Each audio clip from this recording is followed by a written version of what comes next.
Assalamualaikum Sobat Ruang Belajar, apa kabar semuanya? Semoga sehat selalu. Ketemu lagi dengan saya Eko Prasetyo, selamat datang di Ruang Belajar. Kita semua percaya bahwa Tuhan adalah Sang Maha Pencipta, Sang Maha Kuasa, Sang Pemberi Rezeki. Dialah yang Maha Kaya, dengan segala kekuasaannya, sangat mudah baginya untuk memberi rezeki unlimited pada kita. Namun kenyataannya, ada yang mendapatkan sedikit, ada juga yang banyak. Ada orang yang telah berjuang tapi tetap saja segitu. Namun ada orang yang kelihatannya biasa-biasa saja, tapi seolah-olah rezekinya tanpa batas. Pertanyaannya, apa sih yang salah dengan semua ini? Bagaimana cara kita memahami pola rezeki itu? Apa yang harus kita perbaiki agar semuanya bisa menjadi lebih baik? Secara ringkas, semua jawabannya akan tersaji di video berikut ini. Analogi yang bisa kita gunakan untuk menggambarkan betapa luasnya rezeki Sang Pencipta adalah sebuah kolam tanpa batas yang isi airnya sangat jernih. Setiap kita boleh mengambil berapapun yang kita mau. Ada orang yang mengambil dengan cuman sebuah ember. Ada yang menggunakan selang kemudian disalurkan ke kolam yang ada di rumahnya. Ada yang kemudian datang ke kolam luas itu membawa sebuah timba. Ada yang hanya membawa sebuah botol, begitu seterusnya.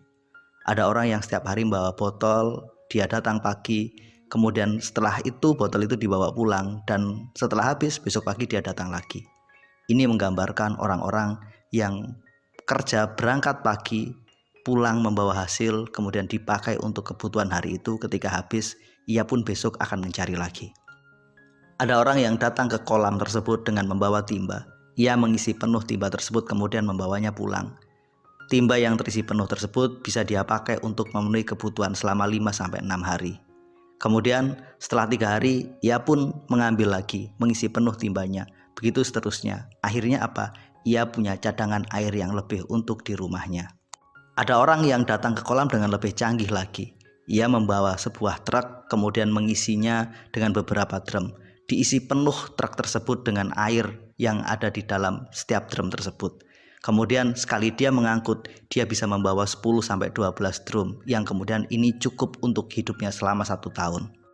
Ada lagi yang kemudian ia membuat sebuah saluran air, menggunakan sebuah selang dan pipa, kemudian mengalirkannya ke rumah. Akhirnya ia nggak perlu datang ke kolam tersebut setiap hari.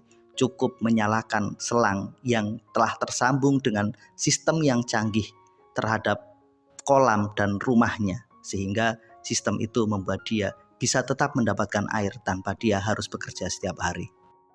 Analogi yang tersaji tersebut menggambarkan bagaimana perjalanan rezeki kita. Tuhan memberikan rezeki yang sangat luas pada kita, yang disimbolkan dengan kolam air yang sangat luas. Kemudian berapa rezeki yang akan kita dapatkan semua tergantung pada cara kita mengambilnya. Ada yang datang ke kolam tersebut dengan hanya berbekal sebuah botol. Ia pun mengisi penuh kemudian dia bawa pulang. Sore botol itu habis, kemudian besok ia mengambil lagi.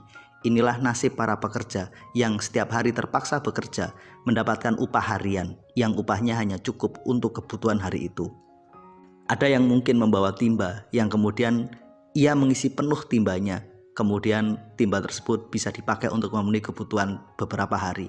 Mungkin ini adalah ilustrasi mereka yang bekerja dan mendapatkan gaji mungkin mingguan atau bulanan. Ada juga yang datang ke kolam dengan membawa sebuah truk yang berisi beberapa drum, yang drum tersebut bisa diisi penuh kemudian dipakai untuk memenuhi kebutuhannya selama setahun penuh. Bahkan ada yang lebih canggih lagi, yakni membangun pipa air yang terhubung dari rumah ke kolam tersebut. Ini menggambarkan bagaimana cara kita mengambil rezeki Sang Pencipta. Rezeki dari Allah memang sangat luas, bahkan tidak terbatas. Namun kenapa sebagian dari kita dapatnya sedikit? Namun kenapa sebagian dari kita punya kondisi yang sangat berbeda dengan mereka yang ada di sekitar kita? Semua tergantung pada bagaimana cara kita mendatanginya. Cara yang kita gunakan dalam menggapai rezeki itu, itulah yang kita dapatkan. Jika kamu ingin dapat yang lebih banyak, maka perbaiki caranya. Mungkin kamu harus belajar bagaimana mendapatkan sebuah timba. Kamu harus belajar bagaimana membangun jaringan, membangun sistem pipa yang terhubung dari kolam sampai dengan di rumah. Maka di titik ini, yuk kita evaluasi cara kita. Jangan menyalahkan Tuhan yang mungkin memberi kita nggak terlalu banyak. Sebenarnya Tuhan memberi kita banyak. Tuhan memberi kita pilihan berapa banyak yang akan kita ambil. Tapi ternyata kitalah yang memilih mengambilnya sedikit saja. Maka di titik ini rasanya nggak pantas kalau kita menyalahkan Sang Pencipta atas apa yang kita dapatkan. Bukankah Tuhan tidak akan pernah mengubah nasib suatu kaum jika Dia tidak mengubahnya? Maka rasanya jika kita mengeluh rezeki saya seret, mengeluh penghasilan saya sangat sedikit, maka ada baiknya kita memperbaiki cara kita. Jika kamu merasa tidak menemukan cara untuk memperbaiki apa yang telah kita lakukan hari ini, datang pada Tuhan, berdoa, minta petunjuk padanya. Setelah itu belajar, setelah itu bangun jaringan. Lakukan sesuatu, jangan hanya berhenti pada berdoa. Setelah berdoa, belajarlah, karena pengetahuanmu akan merubah persepsimu. Persepsimu akan memperbaiki tindakanmu, yang pada akhirnya caramu menjemput rezeki juga berubah. Kenapa kita juga harus membangun jaringan? Karena kita bisa belajar dari orang-orang yang mungkin telah menggunakan sistem yang lebih baik. Kita melihat mereka, mengamati mereka, kemudian kita belajar, bahkan bisa meniru mereka. Maka di titik ini, Tuhan benar-benar Maha Pengasih, Maha Penyayang, benar-benar Maha Kaya. Hanya kadang kita yang membatasinya. Kita yang memilih mengambilnya dengan cara yang mungkin perlu kita perbaiki. Jika hari ini hidupmu gak terlalu baik, jangan pernah menyalahkan Tuhan, tapi yuk evaluasi diri. Perbaiki apa yang kita harusnya perbaiki. Jangan merasa hebat dengan pencapaian kita sekarang. Jangan menyalahkan orang lain karena mereka bisa mendapatkan lebih banyak, tapi belajarlah pada mereka. Selalu menjadi lebih baik adalah langkah yang harus kita lakukan agar kita terus mampu memperbaiki cara yang hari ini kita lakukan. Nggak usah takut untuk memperbaiki yang harusnya diperbaiki. Nggak usah ragu untuk mengubah apa yang harusnya diubah, karena memang dunia berubah dan dunia harus terus menjadi lebih baik.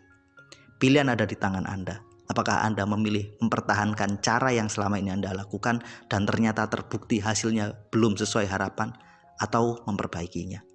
Jika Anda bertanya dari mana cara memperbaikinya, perbaiki dari hal-hal kecil yang bisa Anda lakukan. Perbaiki waktu Anda, perbaiki cara belajar Anda, perbaiki cara komunikasi Anda, perbaikilah hubungan Anda dengan Sang Pencipta. Mudah-mudahan video ini bermanfaat. Sampai ketemu pada video kami berikutnya. Terima kasih telah menonton. Assalamualaikum warahmatullahi wabarakatuh.